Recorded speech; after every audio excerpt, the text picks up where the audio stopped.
Highlining is like active meditation for me. When you're highlining, there are like numerous thoughts coming to your mind, but you just have to be kicking them out. Like be in the zone, breathe and just focus on your steps. Breathing helps a lot, whistling helps a lot, singing helps for some people a lot. That's how you just kick out the fear.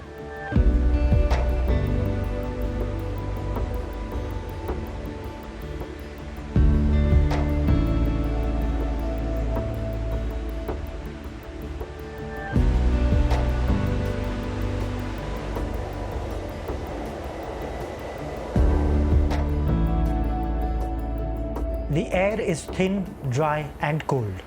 The sun shining bright.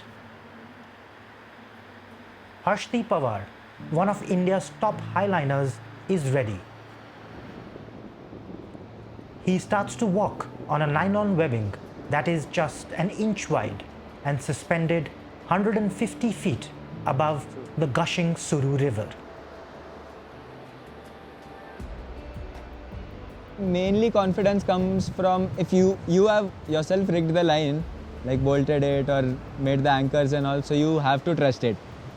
Even today when I rig a new line somewhere, establish a new line which has not been established before, I have that fear, okay, like this is done for the first time over here, is it going to be fine and all. But after the first leash fall, when everything is fine, like okay, it's like cool then. Otherwise, but yeah, till the first leash fall also we always trust the gear and all the practice that we've been putting in.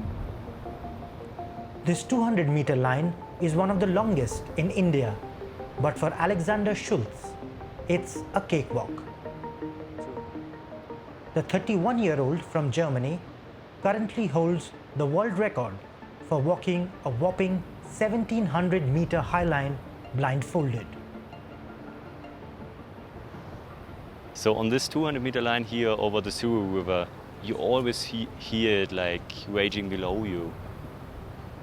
But when I close my eyes or even take the blindfold on, this sound just gets like much more intense. I can hear it much more because just this eyesight is shut. So shutting off the sense with your strongest impressions makes me able to like experience much more with the other senses, which is super cool indeed. Alex is here for one of India's newest adventure sports event called the Suru Fest. Along with sports like bouldering, rock climbing, slacklining and kayaking, more than 250 athletes and thrill seekers congregate here for a fortnight. Highlining, however, remains nerve-wracking for most. Highlining is the thing which makes me for sure most happy in total. Like, I mean, it can be super exciting, it can be very relaxing. Meanwhile, like at the beginning, it was like a lot of adrenaline involved, and although it's super safe, like because you're attached, everything is backed up redundantly 2 times, so you're very safe out there. But especially at the beginning, it feels like super scary.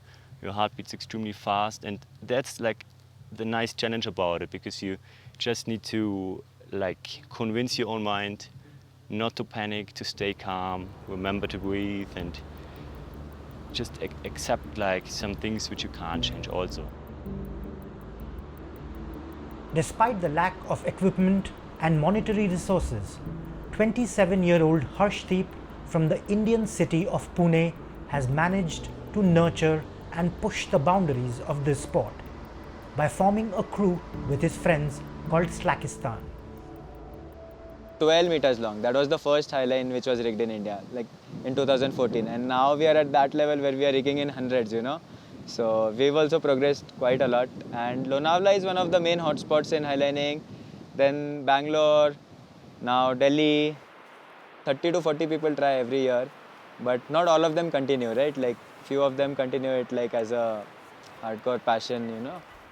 This year we have like 2-3 others who've been getting on the 200, so everyone's pushing the limits. Yeah, we started Slackistan in 2020 after the lockdown, and it helps a lot rather than having like different people every time on rigging. It helps like to have a, you know, those 2, 3, 4 people always, because they know like you have rigged with them, so you know, you understand each other's rigging, you trust each other's rigging.